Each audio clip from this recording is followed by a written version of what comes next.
भगवान विष्णु का स्वप्न। एक बार भगवान नारायण वैकुंठ लोक में सोए हुए थे। उन्होंने स्वप्न में देखा कि करोड़ों चंद्रमाओं की कांति वाले, त्रिशूल डमरूधारी, स्वर्णाभरण भूषित, सुरेंद्र वंदित, सिद्धि सेवित त्रिलोचन भगवान शिव प्रेम और आनंदातिरेक से उन्मत्त होकर उनके सामने नृत्य कर रहे हैं।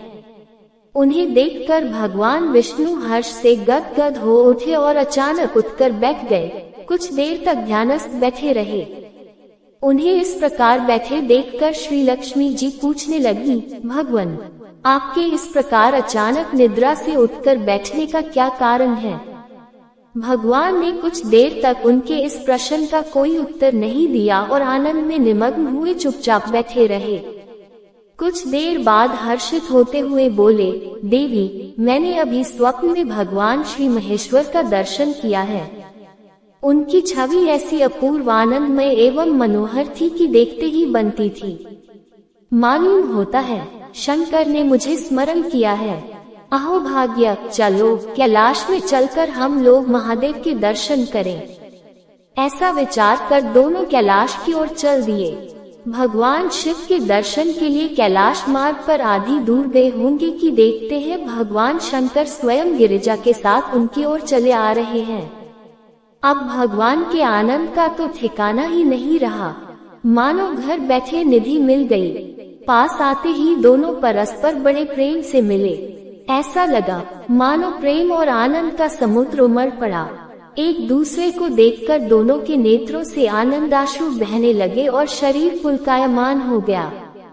दोनों ही एक दूसरे से लिपटे हुए कुछ देर मुकवत खड़े रहे।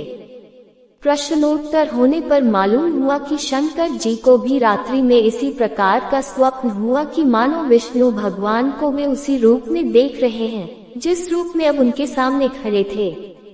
दोनों के स्वप्न के वृतांत से अवगत होने के बाद दोनों एक दूसरे को अपने निवास ले जाने का आग्रह करने लगे।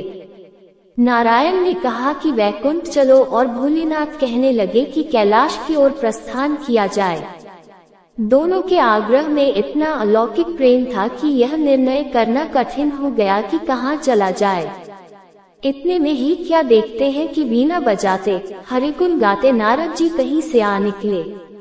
बस फिर क्या था, लगे दोनों उनसे निर्णय कराने की कहाँ चला जाए।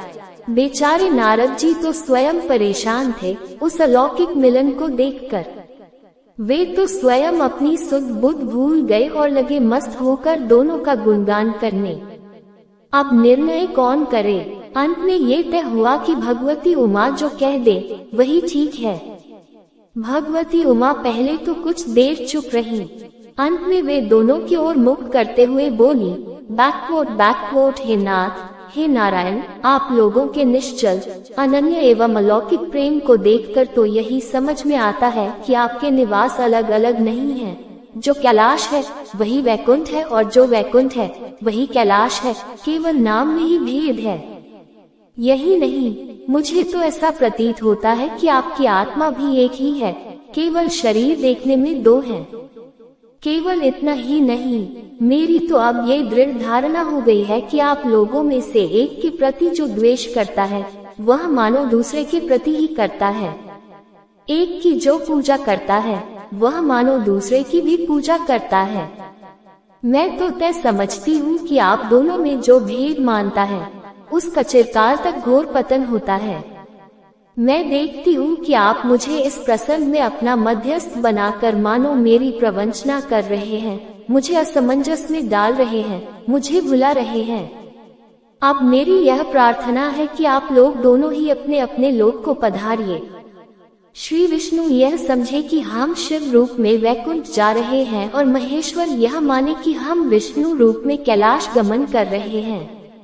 इस उत्तर को सुनकर दोनों परम प्रसन्न हुए और भगवती उमा की प्रशंसा करते हुए दोनों ने एक दूसरे को प्रणाम किया और अत्यंत हर्षित होकर अपने अपने लोक को प्रस्थान किया।